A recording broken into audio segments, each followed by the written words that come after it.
Strauss and Howe in The Fourth Turning describe millennials as a hero generation, one usually coming of age during a time of crisis.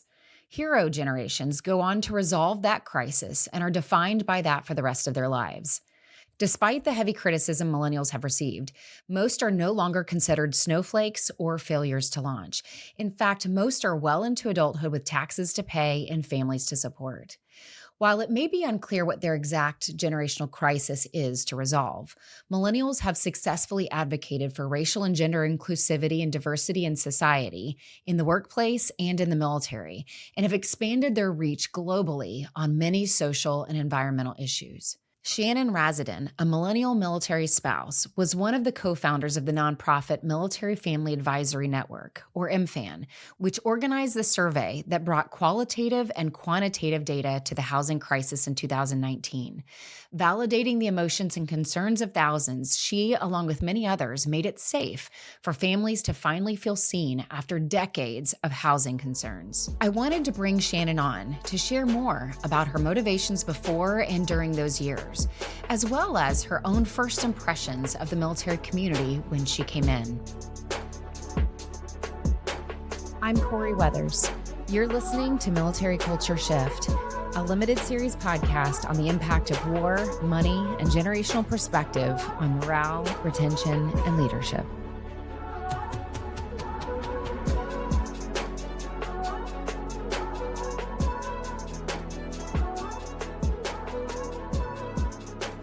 With me is Shannon Razsadin. Shannon, you are the president and also the executive director of Military Family Advocacy Network. We call it MFAN.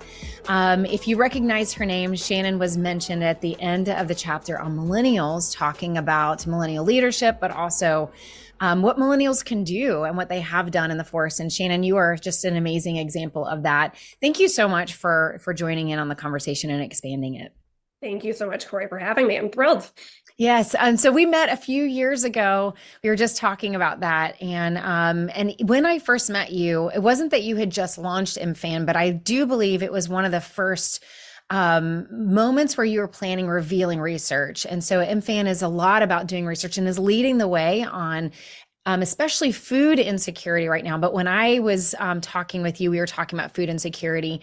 But in the book, we talk about some of the work that MFAN has done in revealing the mold crisis as well. So I think, first of all, thank you for what you guys have done.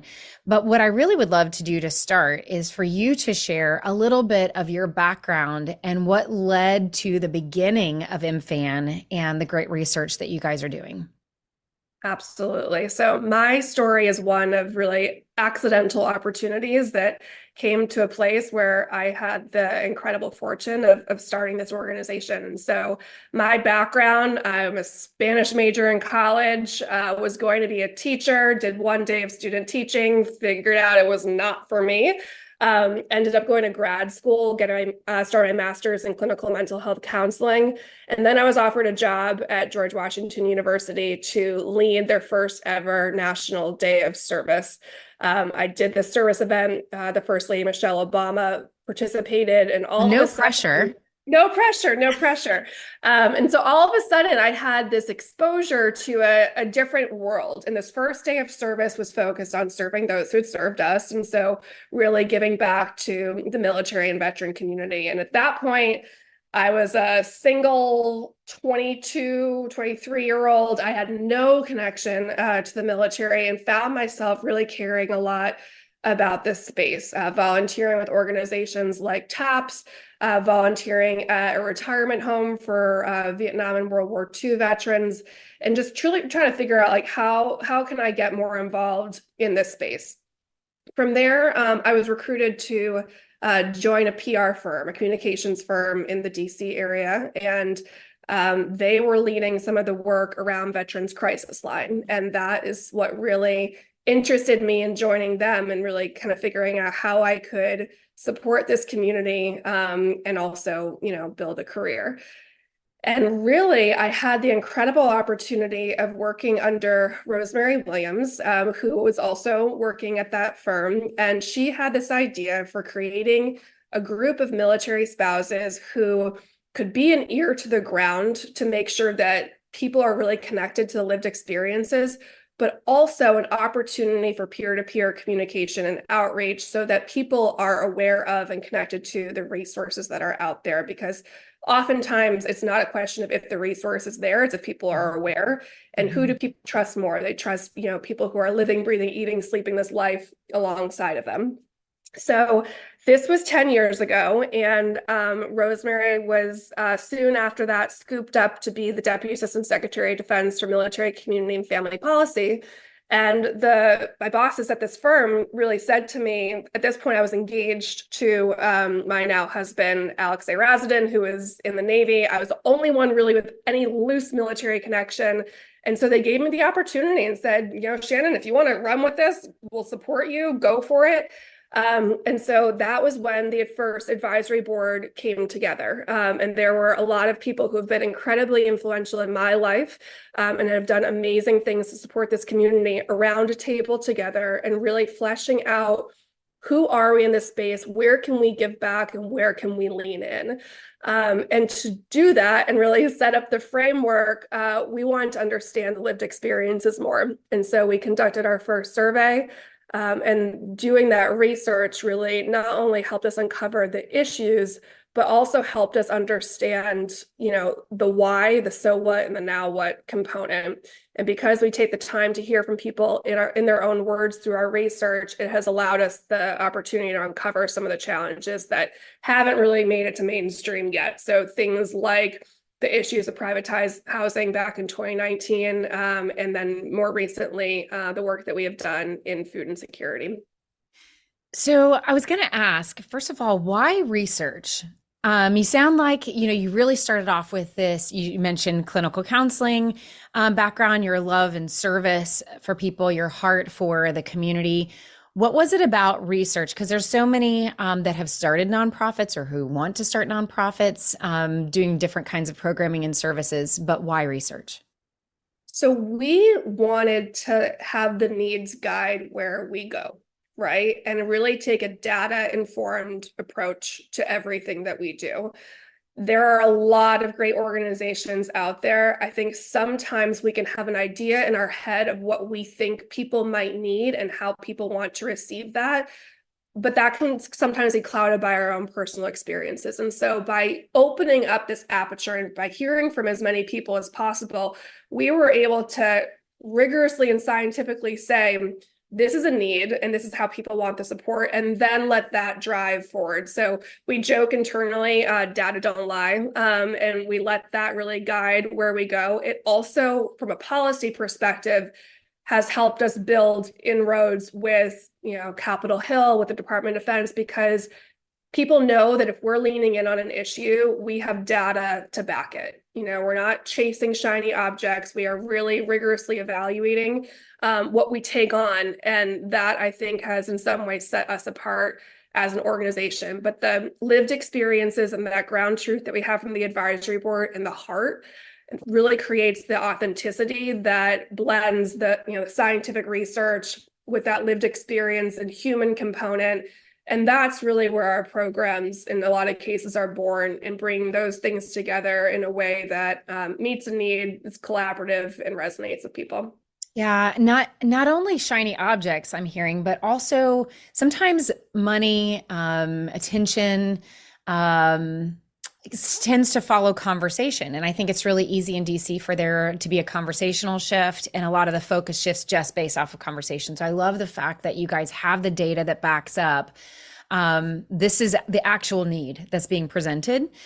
So when you described the beginning of this new venture around the time when you're meeting Rosemary, I am guessing this is around 2013, 2014, maybe? Okay. Yeah. And so you were in or coming into the military about that time. When I write it in the book, this was about the season when we're really tracking millennials are really coming into the force, or they've actually been in for a little while. Maybe they're still coming in. Some are maybe starting to take some more command roles. The oldest maybe millennials are starting to do that. And so I talk a lot about this imprinting that happens as you have generations coming in during a very vulnerable time. I think this huge shift of a lifestyle from civilian to military makes a family very vulnerable. Some are leaving their family and friends or locations. And whether they're going Oconus or Conus, it can be a very vulnerable time, which creates this imprinting. Like everybody kind of remembers their first duty assignment, where you're getting your ID card and figuring it out. And one of the things that I was really tracking over time was as millennials were coming in, there's a lot of other things happening at once. In that 2013-14 is where we have sequestration happening, budget cuts, that we're really starting to feel that on the ground.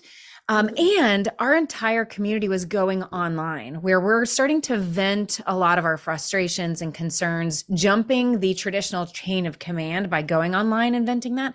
So all of that is happening as you're coming in. Did any of that influence your experience of the military during that time, and then influence you to want to research some of those issues that you were seeing? Yes. And I feel like if this were a song, it would be It's All Coming Back to Me Now by Celine Dion. It was a challenging time. And I had some imposter syndrome, being a brand new military spouse, trying to get this organization off the ground and doing so alongside some people who really are giants in this space. And it was hard. And there were a lot of things happening as it relates to, keep your promise and protecting the commissary and the focus on the many brands of ketchup that were on commissary shelves. It was a pretty volatile time, I think, in the military family space. And there was a lot of working together that was happening among certain people to drive an issue forward. And in a lot of cases, I was excluded from that. And it was difficult. And at the same time, we were overseas. And so we were in Rota, Spain, and I was trying to figure out, like, what is it to be a military spouse? My husband was working crazy hours. And then I was finding myself excluded in a lot of cases from some of this work that I really was passionate about and wanted to play a role. And I'll never forget Rebecca Sanderlin called me one day when I was overseas and asked me how I was. And my immediate response was, "Oh, I'm great, all's good, drinking sangria." And then she's like, "No, Shannon, how are you?" Mm-hmm. And that was the first time that I think I really gave myself the space to not put on this facade of being okay. And in some cases, I was getting picked on. I was intentionally being excluded from conversations, and that never feels good. It especially doesn't feel good when you're trying to be good. A little bit of why? What was going on as far as being picked on? I was a newcomer, right? Mm-hmm. People didn't know me, and there was really this established group of very, very strong advocates in this space.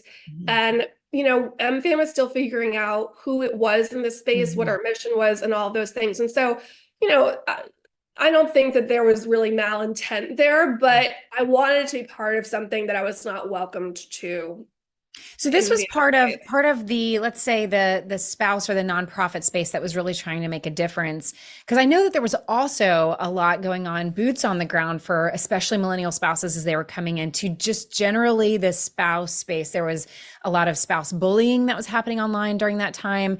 A lot of millennials were coming in and experiencing a largely disgruntled, highly anxious group of spouses that were going through those feeling, I had Amy on Bishatz earlier, where she was part of that group that felt largely betrayed.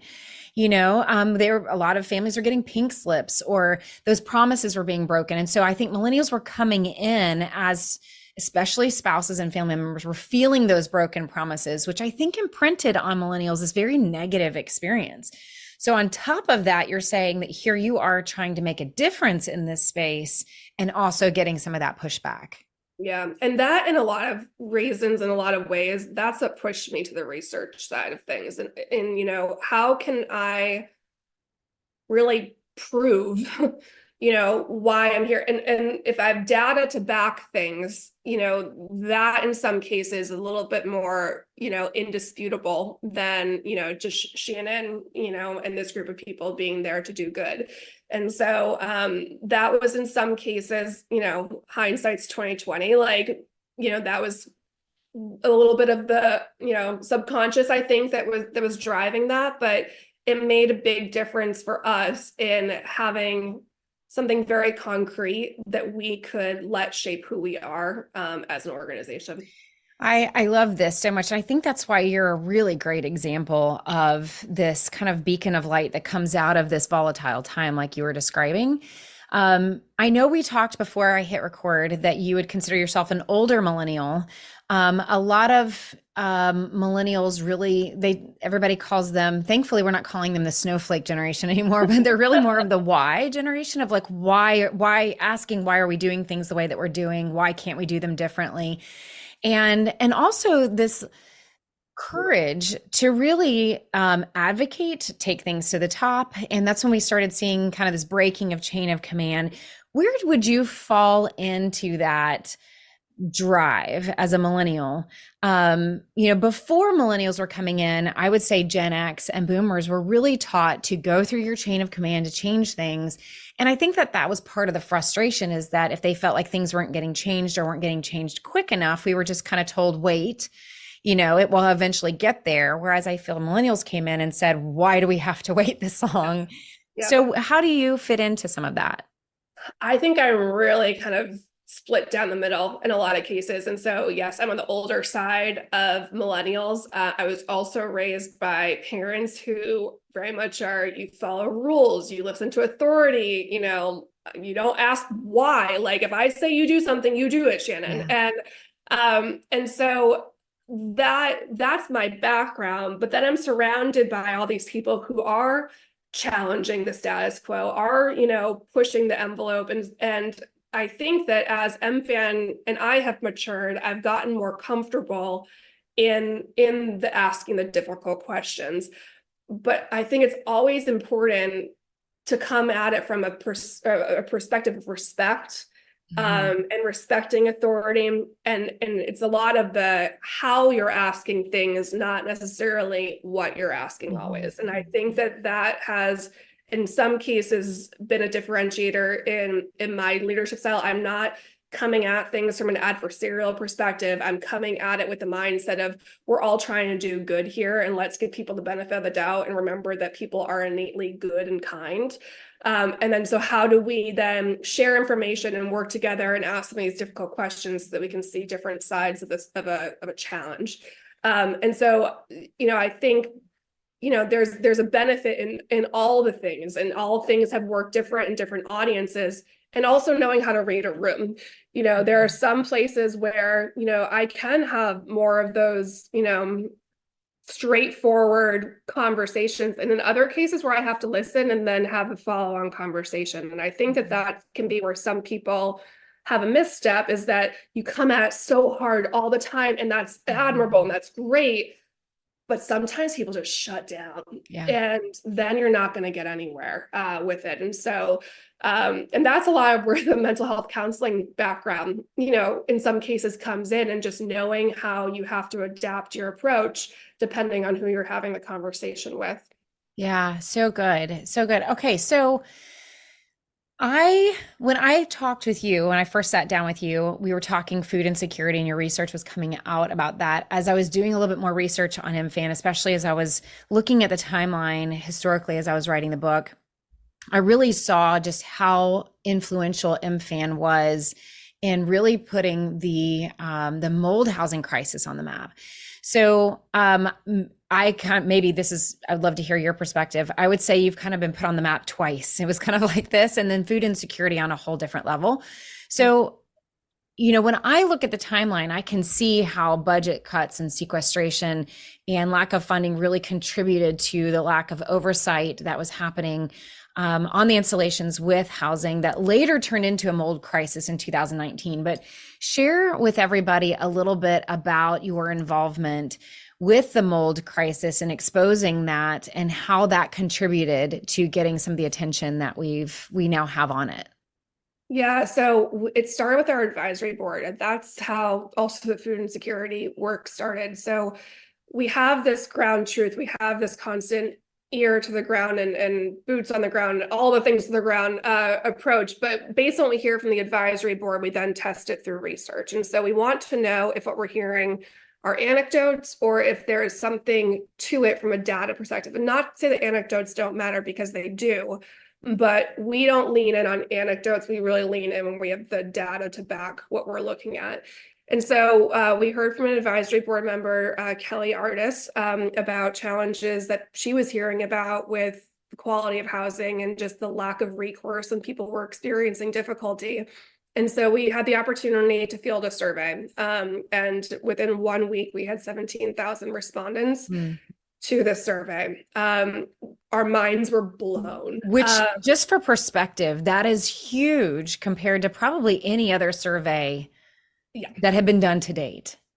100%. And it was something, we struck a nerve at the right time. Yeah. And within our community, we know that when that happens, it could spread like wildfire. And that was very much what happened with this housing survey. And so not only do we field the survey, but our director of research, Shelley Kimball, and we spoke to over 100 military families at the same time that we were going through this. And so we were hearing the personal stories. We were hearing it's about more than mold. It's about what happens because of the mold. It is about more than having a single level house. It's okay, what happens to a family if they have a child with special needs who can't do stairs and they're in a multi-level house? And so we had the opportunity to put together this report that then made it into the hands of the Senate Armed Services Committee and really became the cornerstone for privatized housing reform. And I say that, and it sounds like it's done. It is not done. There is still a lot of work to do as it relates to housing, but it gave Congress something very solid to sink its teeth into, so that we could really put a fine point on how significant the issue was. And having 17,000 respondents, you get to a point where you can't, again, data don't lie. You can't, say that this isn't something. And so we then had the opportunity to be in several meetings and really work on influencing the Tenant Bill of Rights. And again, it's something that we continue to track through our research because it continues to evolve and the experiences continue to change. And the reality is the way that the partnerships happened within, the Department of Defense and the privatized housing companies, they're 50-year contracts. And so we've got to figure out how to get to a point of this being able to work. Otherwise, people are going to continue to struggle. I just want to point out, you said 50-year contracts. Right. That's significant. Okay. It is. And it's, it is a complex issue as it relates to everything from, the appreciation of the property to what is the liability of assuming it. Okay, the Department of Defense owns the land, the housing companies own the buildings. And so it's a really complicated issue. And I think that one of the things that happened is there was a lot of attention here, and it was very important to fully understand what we were talking about before we really went into any conversation. And that in a lot of cases has been how I've just conducted myself. I've had had a few experiences early on where I was in meetings and I didn't feel like I was fully prepared, and I didn't feel like I was as educated on a topic, and I vowed that I would not have that happen again. And so my confidence in a lot of cases comes when I know I'm one of the smartest people in the room on an issue and having the data to back it. If I don't have that, then the imposter syndrome for me continues to spin out. But that's been a lot of how we've built the trust also, is taking, that approach. I think that's so important and fantastic. And I think that's one of the reasons why I wrote the book, is that I felt like there was a lot of conversations happening without full understanding of all the variables. And there's no way I can be an expert on all the variables, but I felt like if we could just inform people with enough information to understand the complexity of even just, you're right, like the mold in the housing, and seeing how that goes back all the way to like the 90s. I mean, people were even asking for things in the 80s too. And so understanding historically where we land on the timeline and all of these pieces and the privatized contracts and all of that, it's so much more difficult to understand, but also difficult to change. And with that information gives us maybe the patience and also the right information to advocate. Talk about for just a second what it means to be a change agent. We often think that the system investigates itself, and the DoD does put out surveys of some kind, but here we have this influx of not just organizations advocating for change, but spouses that are creating organizations that are leading to change. Can we just talk about that dynamic for a second? Yeah, it's complicated and not always been comfortable. And so what I mean by that is, in some cases, we were pushing, especially on the housing and food insecurity, we're pushing on some pretty difficult things that can, really lead to people having to take a look in the mirror. Yeah. And I remember when this was really, MFAN was first starting to, have that first growth spurt around the housing, and just having to have conversations with my husband about like, I've got to push on this. This is really important. How do you feel about that? Knowing that, this is his livelihood, this is his career. And, and that's again, where the data piece gives, in some cases, some cover.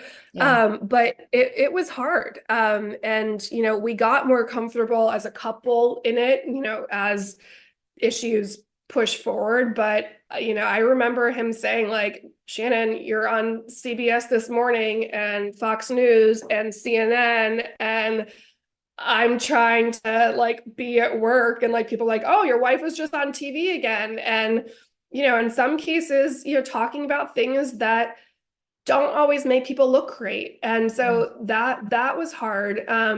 At the same time, being part of this community and living these experiences makes it a lot more personal and makes it so just fulfilling. And I tell people that this work is more of a vocation than a job for me. And I believe that. And I believe that that's why in a lot of cases we have been successful, because it is personal to us and we really, really do care. And I work very hard to make sure that the care does not overshadow the data, the science. And so it's like, how do you lead with the right balance of head and heart? And that's been something that I've had to work on over the course of the last, several years, especially as we uncover things that are heavy and are very personal for people. Like when, a family's having a hard time putting food on the table, you just want to help every single individual. That's great. We also have to keep the big picture in mind, and how do we do good for the most? And that can be a really difficult thing for people to, come to terms with, especially as navigating this space as a national organization. Well, and I think what you just said about leading with your head and your heart is such a great way to say that. And I think that's a mark of a good leader. A great leader is that you know how to try to find the balance in both. Doesn't mean that we find the balance every day in both, but it does mean that we make sure we include both. I think when we lean too heavily towards our head and forget our heart, we forget to bring that empathy. And if we don't have a strength for empathy, that's where I tell people like lean with curiosity then, right? But if we lean too heavily on that empathy, there's a great book that came out called The Fallacy of Empathy. And I think the military talked about that for a while, that if we lean too heavily on empathy, then we're kind of like thrown with the wind, and we're going in whatever direction based off our emotions. And so I think the mark of a good leader really knows how to lead, like to your point, with information, with data, with truth, with discipline, with self-control, whatever that looks like, but pair that for a heart for people. In the end, we are leading people, right? And Yes. we are, in your case, we're talking about taking care of the people that are doing the job. And I know you and I have a similar passion on that of just how do we do well? How do we lead well? How do we work well, but be mindful of the fact that we're also leading people? And you can't overlook that. And it's also very, when running a nonprofit, it's mission first, right? And I believe that. I believe that that can be difficult, but also how do you get to the point of fulfilling your mission? That's the people. And so it's really having these two really critical pieces in lockstep. And I think that you really hit on something in, sometimes it can feel easier to follow something because it's what people are talking about or where the funding might be, but you have to stay true to who you are and to your mission. Yeah. And mission creep is really real. And I think that people with the best intentions can fall victim to that if you don't really build in the time and the space to build strategic plans and review your mission with your board and those things that don't necessarily feel like the most fun and enjoyable, but if you don't do them, it can really like put you off track. Can you share a little bit more about that? I'm familiar with the term mission creep, just in case someone isn't out there. Maybe give some examples of maybe where MFAN maybe have been tempted with mission creep and what that's been like for you to try to stay on track. Because I think that happens for any leader, not just for nonprofits, not just for businesses, but even military leaders as we go into each new assignment and you only have a couple of years, if you're lucky, to make a difference. Yeah. Mission creep is very real. It is. And we have had the clearest example that I can give is had funders come to us with an idea of something that they want to institute in their head. And they say, MFAN, we will give you X amount of dollars to do Y. And sometimes we have to say this isn't the right fit for us. If we don't have the data to back it, and if we don't have our advisory board telling us the approach is something that is authentic and will resonate, we can't do it. That is contrary to our mission. And so in those situations, we try to steer people to something that is more tied to the data or an approach that we know will have a better chance of being successful. In some cases, that does not happen. And so it's, our mutual friend, Michelle, says that's a hug and release situation. And that can feel really difficult, especially at a time when, funding is, not as plentiful as it has been at other points. It can feel really, hard to say no. But at the same time, if you don't say no, and if you really kind of move away from what your mission really would point to, that's I think where people can really lose sight of how best to do business and again stay true to your mission. Well, and another thing that I think you have done very well is that you have surrounded yourself with a team that is not only knowledgeable, but very talented. You have PhD level researchers on your team. You've got an incredible advisory board that serves out specific terms. So you've really professionalized the data collection space in a way that I think no other organization, especially no other data collection, if I can call it that organization, has done. And so, and I believe a significant portion of your team are military spouses. Thank you. Yeah. And I have a personal goal of always hiring people that are smarter than me and better at what they do than me in their area of expertise. And then I can be the strategy and the glue, but it has allowed us to really grow in a way that, some younger organizations, we're still young, haven't been able to do as quickly or as efficiently. And so, yes, have an unbelievable team. And I also think it's really important to take your work seriously, but not yourself. And so removing ego, and that can be difficult. But we take a no ego approach to how we do our work. And that allows us to be a lot more collaborative as well. And at the end of the day, we subscribe to military families don't care who they get the support from, they care they get the support that they need. And that's something that we really try to live by in all of this. Can you share a little bit about you guys are now leading the way as far as information on food insecurity? I'm here outside of Fort Cavazos. I know that's one of the most food insecure locations. So talk a little bit about how that has evolved over the last several years. I know COVID was definitely a rough year, but the years since then, food insecurity is still a topic, and your results have gone all the way to the top, really, and have really led this discussion. So share that kind of next evolution that happened or is happening with MFAN. Yeah. So again, we heard about food insecurity first from an advisory board member, Taylor Miller, another millennial, who was working down at a food bank in the Hampton Roads, Virginia area and seeing a lot of military clients come in. We added questions in our survey around food insecurity, and we found, okay, this is actually an issue. We tested it again in another survey and used the USDA 6-item short form food security scale to make sure that we were using the best, possible methodology to really understand this. We then brought to the Department of Defense, and the Department of Defense had a very different way that they were looking at food insecurity, and they were looking at it from a perspective of SNAP enrollment. We know that most military families are not eligible for SNAP because of the basic allowance for housing.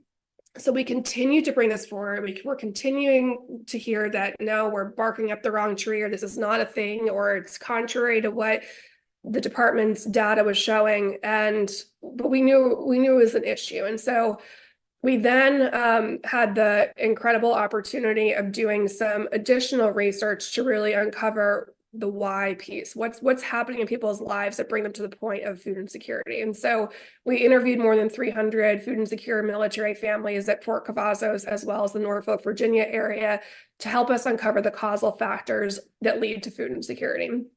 At the same time, so while we're working on understanding this, we know that military families can't wait in a lot of cases for, additional research or policy change. And so how do we become that stopgap and continue to inform the policy that's required to really create the long-term sustainable solutions? And so we had the opportunity to work with Nora O'Donnell in CBS Evening News, and she did a 3-part story on food insecurity. And that led to a windfall of support that enabled the launching of the Million Meals Challenge. And so between 2020 and 2021, we distributed, or maybe 21 and 22, those years are all messy in my head. We distributed over 1.5 million meals to food insecure families in the locations where the data showed had the highest frequency of food insecurity. So Fort Cavazos, Fort Liberty, Joint Base Lewis McChord, and the Norfolk, Virginia area. At the same time, we're continuing to advise both from a Department of Defense and also on the Hill perspective. That's advise is a key word for us and not advocate. It allows us to really work very well with both the Hill and DoD. And they then changed their methodology. They implemented the scale in their research efforts and found that it was very consistent with what we were finding. And their data was 24% at that point in time. And so we're really, this shouldn't be an issue. Food insecurity should not be an issue that people are struggling with. However, I think had we not taken that data first approach, I don't know that we would have changed the dialogue and the focus that we have changed. Or changed it, I think, as quickly. Yeah, absolutely. Because usually the way that it works is you present an issue, and then maybe Congress, if the DoD doesn't do the work to find the data, then Congress is charging the DoD to go and find that data. Now we're talking years down the road. And I think this is what's fascinating with so many, especially spouses who've jumped in to say, we'll fill that gap so that we can see change happen faster. How do we build out these nonprofits or these ways ahead to speed the process up, which I think, coming from a Gen X perspective, I think is fascinating. Yeah. It sounds very normal because it's just what we know. But I think when you step back and look at our long history of how the military and military families have traditionally gotten things done, I think it's been fascinating to see, especially since 2008 to maybe 2010, how millennials really have driven change and sped up the process of getting information to the right people and inspiring or influencing those changes to happen sooner rather than later. Yeah, I cannot speak enough to how strong and brave military spouses are. And I think that this community especially, and it came through full force with the housing issues. There is not only the mindset of taking care of our own, nuclear family, but also knowing that if I'm struggling with this, how can I make it better for everyone else? There's likely someone who's experiencing this at a more severe level. And also, how can I make it better for people who will follow? And I really think that gets back to the patriotic, calling and service focus that we all really believe in. And I think that the millennial group has, pushed and continues to push, and really having that, North Star being, this is what right looks like. And how do I really take care of my family, and the people who will follow. There's actually two divides that I actually would love to hear you address. One, you just mentioned that getting on this this news program just brought in this windfall of support. And so what I hear behind that is it really started to close this divide with America. America could finally see some of the issues that is going on within the military. And so share some of the lessons learned, some of the wisdom that you have about the civilian military divide. We're seeing that, I don't want to say now more than ever. I'm just saying, even I have noticed, even in the last 6 months, this growing divide, or maybe I can call it growing lack of awareness, really. And so share some of the wisdom that you have figured out in getting Americans to see those issues and get involved. What do you feel like can help close that divide better and bring more awareness? I think it's when you marry the data and the personal, emotional story component is really when you're able to get attention. And I don't think you have one without the other and really drive change. And that's where our model has been so successful, because we have the data and we also have the advisory board members in their network who are very connected and willing to help us get in touch with people who have those compelling stories that, are willing to share them. So I think that is a big piece of it. And then the other piece that I think is just important for us all to remember and how we address this gap is remembering the military is a microcosm of the broader population. And I think that if we always keep that in our head, it will help us not isolate ourselves in some cases from the broader population. So food insecurity, for example, the military community is not alone in experiencing food insecurity. Yes, there are nuances that make it more complicated. However, how can we look outside of ourselves to figure out where there are solutions and how we can adapt those to really work smarter, not harder? And I also think that in a lot of cases, military spouses don't first identify as a military spouse. You might identify yourself as a mom, as, an employee of a company, as a spouse, and then, oh yeah, and my spouse happens to serve in the military. And I think that is a shift that has happened over time, especially as we move more and more to dual income households, for example, and just a shift in what command and what those experiences look like. And, I think there are pros and cons of that. I think in some cases that has, that perpetuated things like the issues with mold and housing. People weren't coming together in people's homes as much, 70% are living off installation. So just the landscape has changed. And how do we make sure that we don't try to deploy the same solutions based on what worked in the past, but that we're always adapting and learning and testing and optimizing. So one of the things I hear you saying is be careful to not further isolate ourselves and make the gap worse, which I think I was surprised in the research that I was doing to realize that the military is actually the one that started that gap to begin with. And I feel like I was raised in a generation that implied that it was the civilian population that contributes to it or whatever. And I think that opened my eyes to realize the influence that we actually have in staying connected and not isolating ourselves and not making it a position against another, right? That there's a lot of, and I think that also helped me as I listened to civilians to understand their perspective of the military, instead of pushing that perspective away as if you don't understand, to actually truly listen and be curious, because there are some things that I heard civilians say that informed me on their perspective that was really hard to hear, but important to hear. So that's one of the things that I hear you saying, is not making that worse. And I agree with you. I do think that the younger generations are changing where they're living, how they're staying involved, and that can be a really great thing. Instead of seeing it as a threat to the traditions that we've always had or the ways that we've done things, that we can actually lean into the positives of that and bringing the community back together with the installation.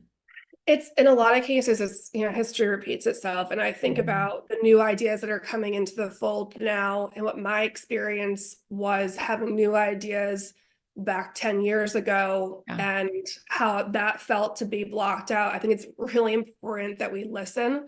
I think it's really important that there is room for everybody at the table. And I also realized that, being a millennial, I'm not part of, MFAN's target audience as much anymore. We're really thinking, how do we get to the 21, 22-year-olds who are, in some cases experiencing the most challenges? And so not having the perspective that because this has worked in the past is what we're going to keep doing. We have to keep challenging ourselves, and we've done that. We've invested in that. And I think that that's what gives an organization longevity. And, that can be difficult for nonprofits to have an experience. To be willing to evolve if needed. Yeah. We're almost out of time.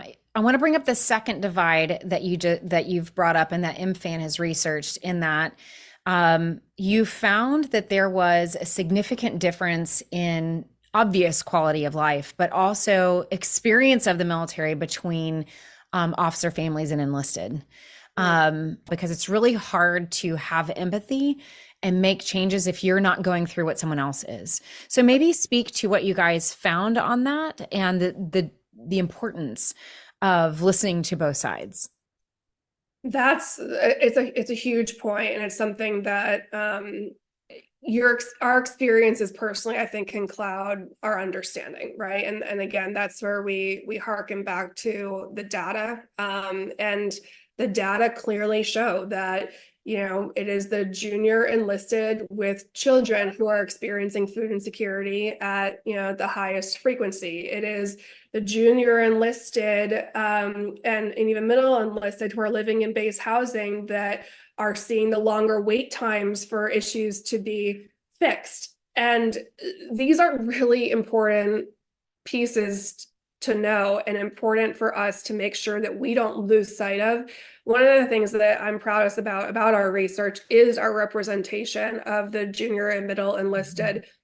We are an overlay of the, what the force demographics look like. And that's something that is really important. And I think in some places you hear more from one voice than another, and it can skew things a bit. And so there's not a one size fits all experience. And I think that one of the things that we have challenged others to look at is, how do we make sure that we are thinking about how we support military families in the broader context of what America looks like today, and what it takes for a family to thrive and be successful. Not just looking at, oh, well, this median income is comparative to this median income with a similar education level. No, that is looking at it without taking the whole context. Okay, if a spouse isn't employed, what does that mean? If they can't access childcare, if you don't have a network of support, and really looking at what it means to serve in the military for the whole family, and how do we make sure that we are understanding and supporting that in a way where there doesn't create a rub between putting your family first and serving. And I think that is something that we're really trying to work hard to make sure is always at the forefront. How can service and supporting and loving both your family and service coexist together? Because that is critical for, readiness and really preservation of the all volunteer force. Well, when I lead leaders and I put a graph up on the screen that's 88% of the force is millennials and Gen Z. Like that's a good reminder to the Gen X, especially leaders, like we're outnumbered. It's important to remember that that's who we serve, right? While I was writing the book, I came across a lot of articles, interestingly written by civilians, that surprised me, kind of speaking of the civilian military divide, that I had to kind of stop and actually listen to. And it was kind of hard to hear it. Ever since the beginning of the all volunteer force, a lot of stuff was coming out saying that the military was another welfare state. Mm-hmm. That we have, to your point, the food insecurity, the struggles that you're seeing in some of the data, where on the outside, especially when our country is looking at how do we fund and take care of those that are in the social welfare state, is the military a welfare state as well? What are your thoughts about that? I think that, again, the military is a microcosm of the broader population. I also think that, yes, some are struggling and some are thriving. And it's important for us to look at both sides of every data point and understand what's working and what's maybe not working, and not stick with something that's not working just because it's something that we've invested in. And so I do think that we have to look at the full picture a lot more in how we compensate and support those who serve in the military, and do so against the backdrop of what it is to thrive economically in our country. And I think that in some cases those things have not kept up, especially when you layer in things like military spouse unemployment and some of those challenges that have been perpetual over the course of the last 15 years. And so I think there's a lot of work to do. I am encouraged by the steps that have been taken. I think that the administration and the Taking Care of People initiatives have moved the needle. I think there's still a long way to go. But that's where, in a lot of cases, it's the nonprofits who can lean in, and where I'm focused is how do we create a scalable proof of concept that can then become the future, right? Yeah. And that's really where we are leaning in right now. So we've done all this research. We know that in a lot of cases, it's not a question of if the resources that people need exist, it's if people are plugged into the resources through ways that they want to be plugged into them. And so, I think that we got to get to a place of better public-private collaboration. I think the Department of Veteran Affairs has done a better job of this than the Department of Defense. And we've got to remember to always take ego out of it, and that people are genuinely trying to do good. Yeah. So such a difficult question and such a great answer on that. Shannon, do you want to quickly share a little bit of what MFAN is doing and where MFAN is going? Yeah, absolutely. So we'll be releasing data in June. And so we just closed our survey in December. We had an incredible response rate. And so we're really, really excited about that. We'll also be hosting our Solution Summit immediately on the heels. And so what we do is we don't want to sit on data. We don't want, our reports to just sit on a shelf. And so we bring together stakeholders from the public and private sector, as well as our advisory board and alumni, to say, okay, this is what the data is showing. What do we do about it? And how do we do so with the right people in the room to drive the right solutions? And so that's coming up for us. We also just launched this program pilot at Fort Cavazos, which is designed to get at the causal factors that lead to food insecurity. And so when families are arriving at Fort Cavazos now, they have the opportunity to get a pantry starter kit, which is all the things that you have to get rid of every time that you move. About $150 worth of everything from shelf-stable items to shower curtains. And so we're really excited about that. But that is just the start of this. We are now integrating a component with Instacart. So families who are participating in this program and screen as food insecure can get access to healthy groceries delivered to their home for 3 months following a move. And so, again, how do we bring the right partners together to create that 1 + 1 = 3? And that's something that we're really focused on as an organization, and look forward to sharing more in the upcoming months. I love that so much. I mean, I can't imagine anybody listening who would not agree that $150 worth of like just the starter, just to get going, is not only meeting a need, but it's a morale booster. And so thank you so much for what you're doing in that. Shannon, thank you so much for how you channeled your passion and your talents and your love for people in a direction that has influenced the masses, really. And that is the ideal, I think, of any leader, is that how do you maximize and multiply your talents? And so thank you for what you've done. You've been an incredible role model, I think, for a lot of people. And I'm really proud to have watched what you guys have accomplished and what you guys are rolling out with now. And I've worked with your team. They're fantastic. You're, like you said, extremely smart people who are helping you do those great things. So thank you for joining me. All right. Thanks for having me. And thank you for sharing these stories. I think it's really important that we learn from each other. So thank you. I look around these streets, it's funny, nothing really changed. 25 this week, and everybody's still the same. Still hate police, still fighting racists, still wearing masks to cover up our faces. Still looking for answers that we're never gonna find. Still stuck in the past because the present blinds are still selfish. Only think about what's mine. I wish we gave a little back to the kids, but still, this world keeps spinning and still, it's never ending and still, just keep on grinning and still, it's all gonna be hard still. There's people dying and still, there's children crying and still. As a Gen X, I wish I could say that it was my generation that was the hero generation. Sure, there have been plenty of Gen X that have impacted humanity for good, but for most of our generation, our independent spirits were solidified in the crucible of our latchkey upbringing. We lived a Survivor series before it was ever a TV show. Millennials, however, swung the opposite direction, away from independence, and instead invited our multi-generational nation into a giant family meeting. With their signature question, why? They have challenged us to talk about the many elephants in the room, making all of us a little or a lot uncomfortable. Many, like Shannon, have made it their purpose in life to not only pick up the baton, but to turn the ship. In one of my favorite TED Talks, Derek Sivers shared that a leader is not as important to change as the first follower.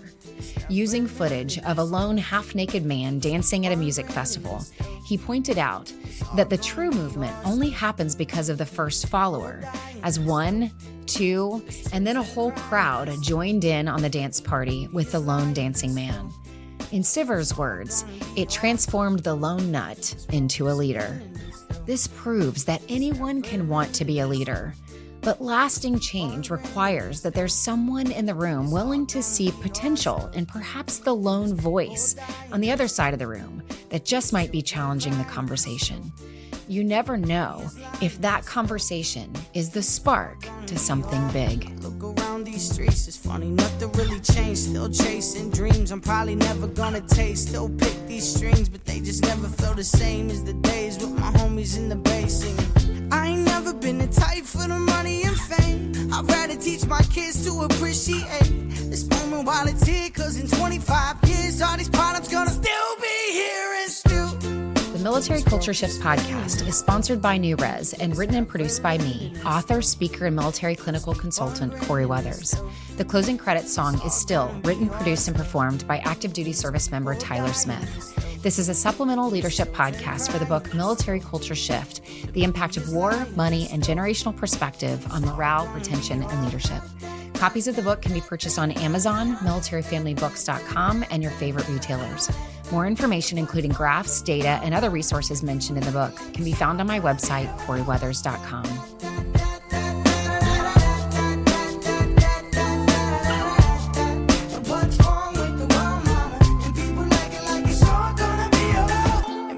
we can make a better life. Instead of complaining about what we become, we teach our children how to fight for what is right. Our differences don't define the type, and Jesus might still love people that don't believe in Jesus Christ. So while you sit behind computer screens and type, remember whatever you say better be relevant outside. From black lives to abortion, gay pride to the borders, our differences are enormous, but we bleed the same in our wars.